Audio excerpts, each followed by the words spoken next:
it because temperament is in play here. His pedigree is hard to attack. What he did with his decisions is going to be a matter of your perspective. If you're looking through a red or blue lens, you're going to like it or not like it. But how he was in that hearing is going to loom large, not necessarily the allegations, because frankly, I don't think we know enough at this point for someone to base a decision on their conviction about whether he did those things or not. But temperament, what's your take? Temperament is incredibly important, and I think this op-ed just doesn't move the needle for me. I actually don't have a lot of patience for this. This is not about whether he raised his voice in the hearing. It's not about whether he teared up. This was scripted, planned, intentional words. He wrote these words, he rehearsed these words, and he chose them incredibly deliberately. This was not an accidental outburst. This was something that, he did intentionally for a reason. I think that, you can understand how the American public would be confused about who we're going to expect to see on the bench. We see one version in the Fox News interview, we see a very different version in the hearing, and now we have an op-ed saying, actually, I'm really a third version here. We can be forgiven for being slightly confused about what we could actually expect to see. John Paul Stevens, retired justice, but Republican. that's why Ken, those hold on a 12 second. years. Let me get your take. Let me get your take on this, and then make whatever point you want. But I want you to key off this because it builds on what Barrett said, and then you take it wherever you want. John Paul Stevens, retired justice, was asked about this in Palm Beach. He's a little older now. He's going to be a little bit more candid. We lose filters as we get older. We get more honest because we have less time. Here's what he said. He's a fine federal judge, and he should have been confirmed when he was nominated. But I think that his performance during the hearings caused me to change my mind.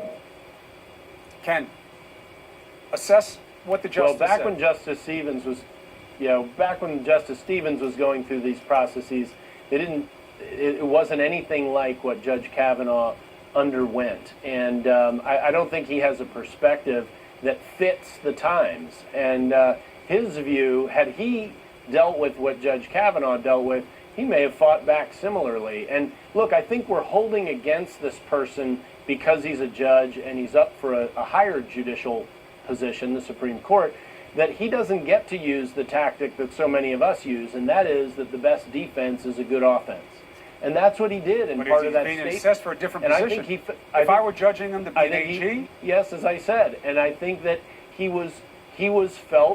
felt cornered, and he responded in the only way that he felt at that time would be effective. Right, but here's the thing, Ken. This is not a normal job interview process. I know, but that's the whole point, isn't it?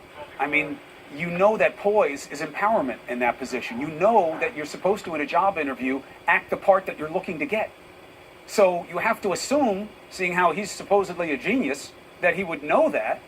And then he goes into it, Barrett, and he says in his op-ed, you got to remember, I was testifying with 5 people in mind, and then he names his family. That's the side of yourself you decided to show in this big moment when you're trying to elevate yourself. And he said something else that I want your take on. He said, my past has been distorted. By whom? Who told him to make up what he wrote in his yearbook? Nobody did that to him. He did that. He made the decision to go on with a friendly face at Fox, another thing we've never seen in this process before, and paint a picture of perfection of himself. So who distorted it, Barrett? That's an amazing question. This is not a normal job interview because this is not a normal job. This is, arguably one of the biggest jobs there is. This was not, the questions that are being raised are not just about his emotion. Of course he was coming at this as a father, as a son, as a husband. We all approach every single, day of our life. We approach things from many different roles.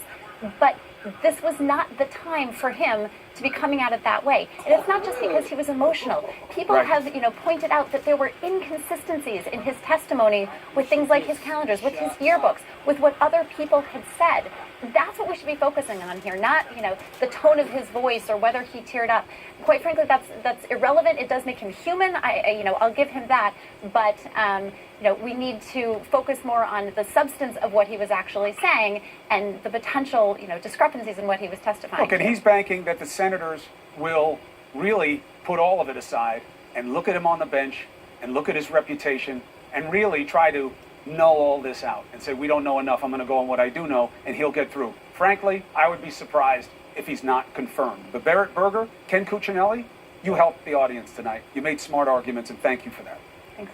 All right, so if Professor Christine Blasey Ford's claims can't be corroborated, which is what we're hearing from those who have looked at the FBI assessment, that they found no basis of corroboration, then what does that mean? Well, the needle has to move toward Kavanaugh and confirmation.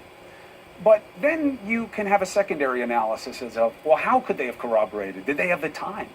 Did they have the direction that would enable them to do so? Ford wasn't even interviewed, neither was Kavanaugh. So was this thorough or was it a sham? The facts next.